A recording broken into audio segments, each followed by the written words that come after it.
Welcome to Decoding Castaneda. This is a playlist on my YouTube channel dedicated specifically to the writings and the teachings of Carlos Castaneda, as well as other authors who have done work around the subject.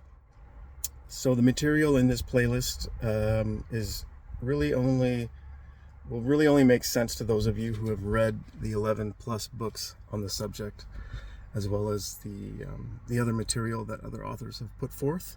This is a short introduction video. I'm going to try to make it as quick as possible in the hopes that you guys sort of watch this and I won't have to restate what this is in every Decoding Castaneda video. So here we go. My intention for this playlist is to tackle terms like stalking, dreaming, impeccability, Nagualism, being a warrior, seeing, the assemblage point, things like that. And again, these terms probably won't make sense to the average bear, so for those of you who are unfamiliar with the writing and the teachings of Castaneda, a lot of this will probably sound like gibberish to you.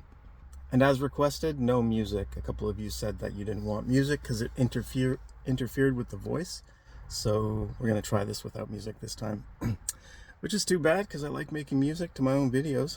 But here we go. This is about you guys, not about me. All right. So keeping in mind that Carlos Castaneda wrote his first book, I think in 1961. It was either released in 61 or 63, I can't remember. But basically his first book, The Teachings of Don Juan, or Conversations with Don Juan, was released in the early 60s. It was a dissertation. It was a thesis dissertation from UCLA that turned into a book. And then was published. So keep in mind that there's a couple of things to remember. Number one, Don Juan was 70 around the time, I think. Reports say that he was 70 when he was teaching Castaneda, who I think was in his 30s at the time.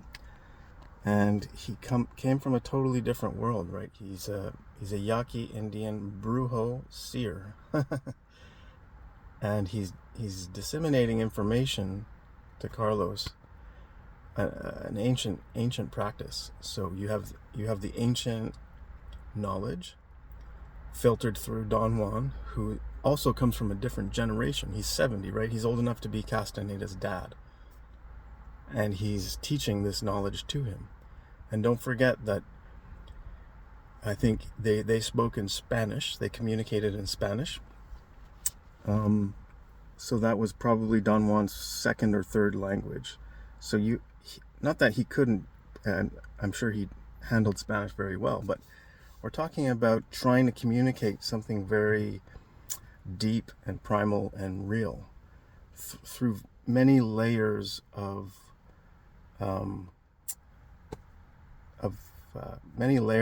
communication, many layers of trying to sift through many layers of language and time and all of that. So there you go. Don Juan is communicating to Carlos. There's lots of miscommunications between them, or properly speaking, Carlos misinterprets a lot of it because he's just a dumb Western dude learning from an older Yaqui Indian. That in itself is a huge barrier.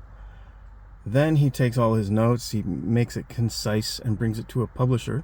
After his first book was published, I think he transferred over to Simon & Schuster, which is a commercial publisher. And I think a lot of stuff had to be left out and reworded. Those first iterations of the books were in Spanish, I believe. And then the publisher is translating it to English. So think of all of those barriers, all of those, the time, the languages, and the editing. A lot gets lost and a lot gets misinterpreted through all of those barriers. And what I find is that people get caught up in the definitions, the meanings, misinterpreting the meanings, and that's not really what it's all about. So what I suggest for anyone who's practicing these arts, things like the recapitulation, things like dreaming, things like trying to be a warrior in day-to-day life, if you're practicing all this stuff, it's it's helpful to take this body of work and maybe compare it to other spiritual teachings. Now, a lot of people have said that Castaneda's stuff isn't spiritual, and I agree with that. It's a totally different art form, but at the same time there are crosshairs with spirituality. So what I'm trying to say is maybe try and find parallels in different teachings to some extent.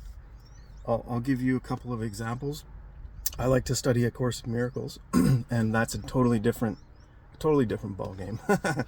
So, for example, there are a couple of things in the Course in Miracles that I found to be perhaps similar statements. One of them, comparing it with Carlos, one of them was where Don Juan says people build churches as an expression of their self-importance, right? They build these giant, expensive, ostentatious churches to express their own self-importance, not to revere God. At one point in the books, that subject is talked about. And then in the Course in Miracles, it says, the altar of God is not external, it's inside you. So, to me, those are similar statements, because the Course is saying the altar of God is inside you, and Don Juan is saying, you can build churches of self-importance, but they don't really mean anything.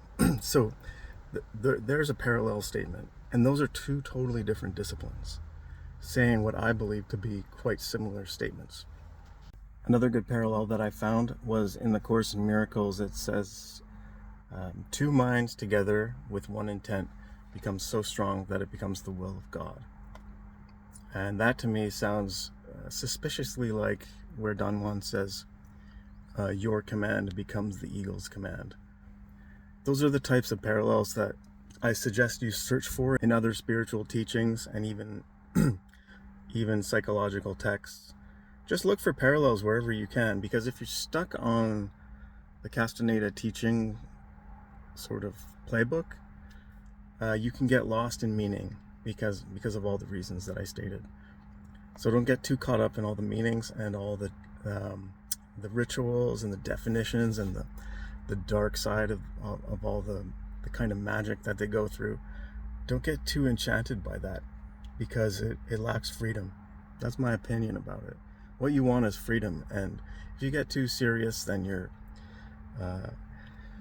feeding your self-importance, and eliminating self-importance is one of the main points of these teachings, isn't it? So I would suggest let go a bit, study the stuff and get into it, but also don't get too serious about it, because it's not fun. Not fun that way. All right. So that's it. That's Decoding Castaneda.